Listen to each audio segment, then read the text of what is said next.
जय साई राम एवरीवन। आज मैं आप लोगों को ये बताना चाहती हूँ कि ये कहना चाहती हूँ कि ये जो शब्द का आप प्रयोग करते हैं ना कि हमारा कोई नहीं है, हम अकेले हैं, या कुछ लोग कहते हैं कि हम तो अनाथ हैं, हाँ यहाँ तक कह देते हैं। तो क्या बाबा पर आपको भरोसा नहीं? क्या बाबा आपका परिवार नहीं है? मेरा ये सवाल है। और साथ ही साथ मैं एक और सच्चा अनुभव आपके सामने रख रही हूँ, जिसके बारे में आप सोचिए और फिर आप बताइए कि क्या आपको वो स्टोरी सुनने के बाद भी वही आपका व्यू रहेगा या बदल जाएगा। जो भी है आप मुझे बताइएगा। पहले मैं ये स्टोरी सुनिए जो मैं बता रही हूँ, ये रियल एक्सपीरियंस है। तो कभी कभी मेरे गली में क्या होता है ना कि कोई ऐसे खाने के लिए कि मुझे खाना खिला दो या कुछ पैसे दे दो, ऐसे आ जाते हैं। तो पैसे मैं नहीं देती हूँ, बिल्कुल नहीं देती हूँ। मुझे लगता है कि पैसों का क्या करेंगे। तो वैसे ही अभी रिसेंटली एक लेडी आई थी कि मुझे कुछ खाना है, और वो वाकई में देखकर काफ़ी वीक भी लग रही थी। तो मुझे दया आ गई, मुझे लगा नहीं ठीक है। तो वो बेसिकली पैसे मांग रही थी पर खाने के लिए। तो मैंने बोला देखो आंटी, मैं पैसे तो नहीं दे सकती, मुझे घर से मना है कि मैं पैसे दूँ, तो लेकिन मैं आपको खिला ज़रूर सकती हूँ अगर आप बोलो तो। तो उन्होंने कहा ठीक है बेटा, पर मैं कहाँ खिलाऊँगी यहाँ पर? मैंने कहा पाओ मेरे साथ। तो वाकई में मैं भी सोची कि मैं कहाँ खिलाऊँ, मुझे आइडिया उतना तो है नहीं।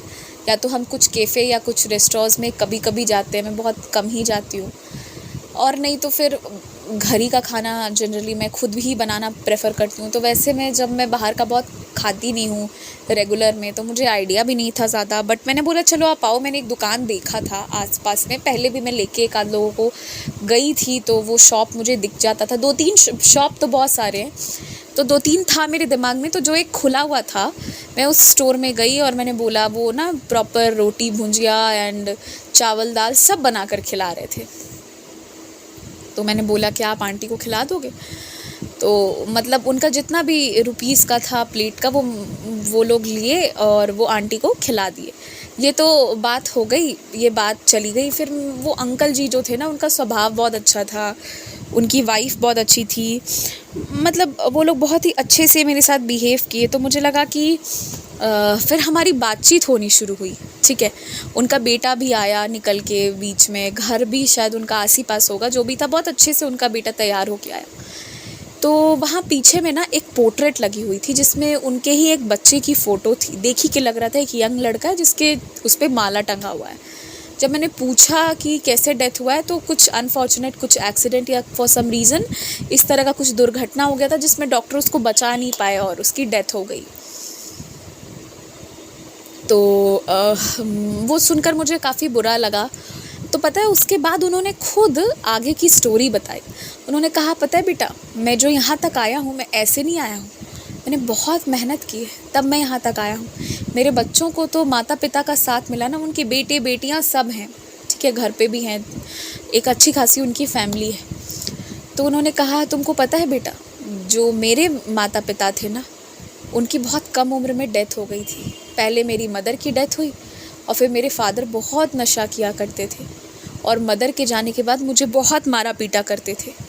तो मैं ना एक बार उनका घर छोड़कर ना चला गया, और मैं अपना गांव से निकल के शहर में इधर पटना आकर मैंने कुछ कुछ काम करना शुरू किया। बहुत छोटे छोटे काम किए मैंने, बहुत छोटे। मैंने कबाड़ में काम किया, फैक्ट्री में काम किया, बहुत ये सब किया। फिर एक बार मुझे गांव से फ़ोन आया और ये करके आया कि तुम्हारे फादर अब नहीं रहे। और फिर मैं गांव गया और उनका सारा जो भी था वो सब कर दिया। और जब मैं वहाँ से निकला ना, तो मैंने उस दिन डिसाइड कर लिया कि अब मेरा कोई नहीं है, और अब मुझे अब यहाँ आने की ज़रूरत भी नहीं है। क्योंकि जो चाचा वाचा लोग भी थे, वो लोग कोई प्यार व्यार तो करते नहीं थे, ठीक है। और चाची के यहाँ नौकर बन के रहूँ, उससे अच्छा है कि मैं सेठ के यहाँ नौकर बन के रहूँगा, कम से कम मुझे तनख्वाह मिलेगी। चाची के यहाँ तो जूठा खाना मिलेगा, या वो भी कभी नहीं मिलेगा, क्योंकि गरीबी बहुत ज़्यादा थी, बहुत गरीब थे वो लोग। और उनके फादर का डेथ भी इसी कारण हुआ था कि बहुत चीप क्वालिटी का वो जो भी लीकर या जो भी यूज़ करते होंगे, बहुत ही चीप क्वालिटी का था। तो वो सस्टेन नहीं कर पाए अपने आप को। तो इन्होंने बताया कि ये ना शहर आ गए, और इसी शहर में आकर ना इन्होंने बहुत तरह तरह के छोटे छोटे काम किए। और बहुत समय तक ये जो है ना सड़क के किनारे सोया करते थे। फिर एक बार ऐसा हुआ ना कि कोई ऐसे मतलब थे जिनका एक छोटा सा दुकान था, कुछ कपड़ा वगैरह का व्यापार था, तो वो इनको हमेशा देखा करते थे। तो वो इनको बोले कि मतलब उससे इनकी पहचान हुई, क्योंकि ये तो प्लेट व्लेट उस वक्त धोना शुरू कर दिए थे, होटल में कहीं काम करना शुरू किए थे। और ये बहुत पुरानी बात है, उन दिनों का होटल आप समझ लो कि बहुत कम पैसे मिला करते होंगे। तो वो कपड़े वाले को ना इन पर थोड़ी सी मतलब ऐसे जिसे कहते हैं ना दया माया आना, उस तरह से एकदम दया सी आई। तो इन्हें दया वगैरह कुछ नहीं चाहिए था, इनका दिल बहुत स्ट्रांग हो गया था, इन्होंने अपना सब खो दिया था, कुछ बचा नहीं था। तो उसके बाद ना इन्होंने जो है वो इनसे बात किए। फिर वो इनको ना बोले कि तुम जो दिन भर ये होटल में काम करते हो, तुम शाम को मेरे यहाँ काम करो, या रात को बस तुम यहाँ सो जाया करो, मेरा कमरा भी सेफ रहेगा, तुम कहाँ सड़क पर सोते हो। वो जो सड़क किनारे सोया करते थे ना, तो वो देखते थे जब सुबह दुकान खोलने आते थे, वो उधर ही सोते थे। ठंड में गर्मी में इनको लोग दान वान करके कैसे कैसे इनको 2-4 कपड़े थे, बहुत ख़राब जीवन जी रहे थे, बहुत ही घटिया। तो वो जो थे उनके यहाँ भी इन्होंने कुछ वक्त तक काम किया। तो वो इनको ना हमेशा भरोसा दिलाते थे और कहते थे भगवती का आराधना करो, सब ठीक होगा। भगवती मतलब देवी। तो ये धीरे धीरे बहुत उनके कहने पर, बहुत परसुएट करने पर, बहुत ज़्यादा उनके कहने पर ये जो है देवी की थोड़ी थोड़ी आराधना करने लगे। उसके बाद करते करते करते करते क्या हुआ ना, बहुत साल तक इस तरह से काम करते करते धीरे धीरे करके इनका ना लोगों ने स्कूल में एडमिशन कराया, ठीक है, कि बस जाके एग्ज़ाम दे के आओ। तो करते करते इन्होंने 10th वगैरह पास किया। 10th 12th स्कूल नहीं जाते थे, मगर वो मैनेज करा देते थे सेठ जी लोग, मगर एग्ज़ाम देने चले जाते थे, उन दिनों ये सब चलता था। तो मगर इनकी डिग्री हो गई उस तरह से, 10th और 12th इनका हो गया। और उसके बाद जो है ना इन्होंने धीरे धीरे ऐसे पैसे इकट्ठे करके, अभी तो ये ज़्यादा कुछ नहीं कर सकते थे, तो ये सेठ लोग के यहाँ दिन भर काम करते थे, मगर शाम के समय ना स्टेशन के पास कहीं पर जाकर ये मौजा वगैरह का, हैंकी का, ये सब का सेल किया करते थे, जो लोगों को ज़रूरत पड़ जाती है और लोग ले लेते हैं। और घूम घूम के बेचा करते थे कुछ 1-2 घंटे, और इनका एकदम रहता था कि मुझे इतने लोगों को बेच देना है, और ये काम ये करके आ जाया करते थे। और अब क्या था ना कि अब इनके पास एक ये था कि इनको और भी कुछ लड़कों से दोस्ती हो गई थी, जो एक कमरा इनको मिला था, मतलब और भी लोग थे उस कमरे में, लेकिन एक जगह मिल गया था, एक छत मिल गई थी इनको। तो इनका एक भाई था छोटा, उसको ये ले आए उसके बाद गांव से, क्योंकि इनके भाई ने भी बहुत कष्ट झेला था, ये उसको ले आए। दोनों भाई यहाँ रहने लगे, मेहनत करने लगे, और खूब मेहनत करने के बाद जो है ना धीरे धीरे करके इनका अपना खुद का ये शॉप, ये स्टोर ओपन हुआ। तो इनके सर पे किसी का हाथ नहीं था, और इनके भाई भी छोटे थे, वो भी कोई इनको कुछ कर नहीं सकते थे ज़्यादा।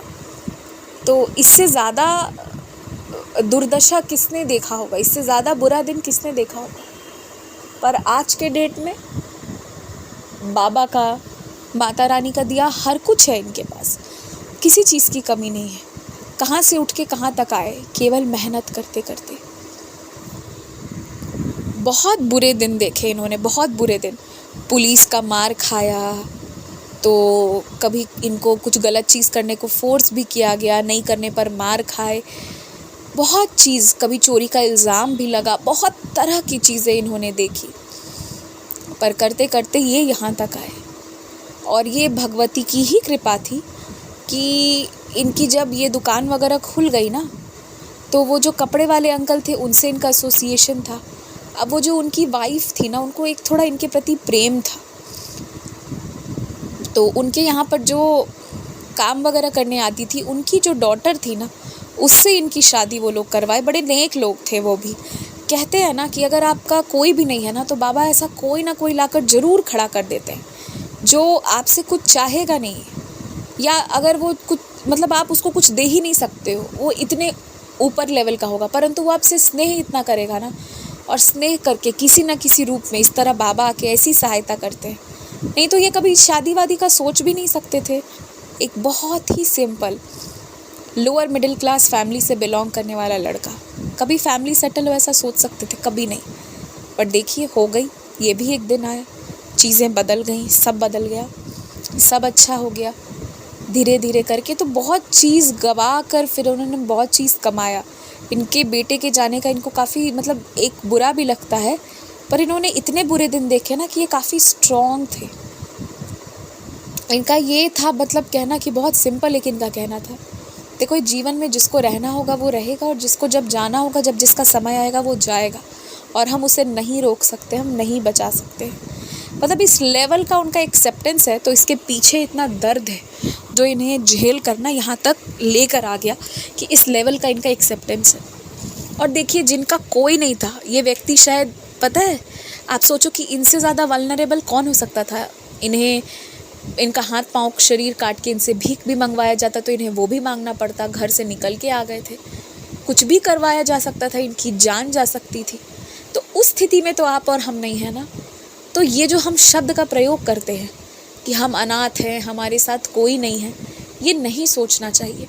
और जिनको ये लगता है ना कि हम सब छोड़ छाड़ के एकदम अलग चले जाते हैं, हम अपना ज़ीरो से स्टार्ट करेंगे, बहुत मोटिवेटिंग लगता है, बहुत अच्छा लगता है। अभी ये स्टोरी मैंने सुनाया, सुनने में भी आपको अच्छा लगा होगा, पर 2 दिन जब पसीना बहता है ना तब समझ में आता है कि ये इतना आसान नहीं है, बहुत मुश्किल है, बिना किसी बैकिंग के, बिना किसी सपोर्ट के।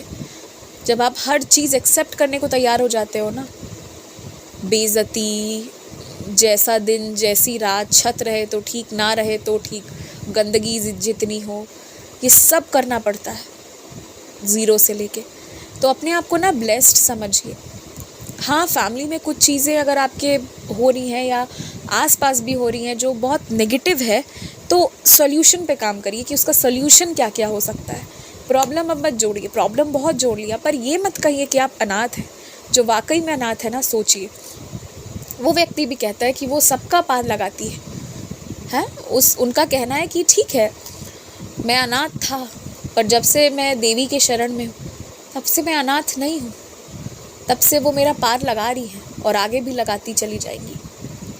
तो ऐसी कई सारी चीज़ें हैं, ऐसी कई सारी स्टोरीज़ हैं जो मैं आगे लेकर आऊँगी आपके पास। हर तरह की स्टोरीज़ मैं लेके आऊँगी, और अगर आपके पास भी है तो आप भी शेयर करिए ऐसी कोई स्टोरी है तो। बट मैं यही कहना चाहती हूँ आप सबको कि क्या अब भी आपको लगता है कि आप अनाथ हो, आपका कोई नहीं है? सोचना इस पर, आप बहुत सोचना, क्योंकि हम जो शब्द का प्रयोग करते हैं ना, वो हमारे लाइफ का रियलिटी बनने में देर नहीं लगाती हैं।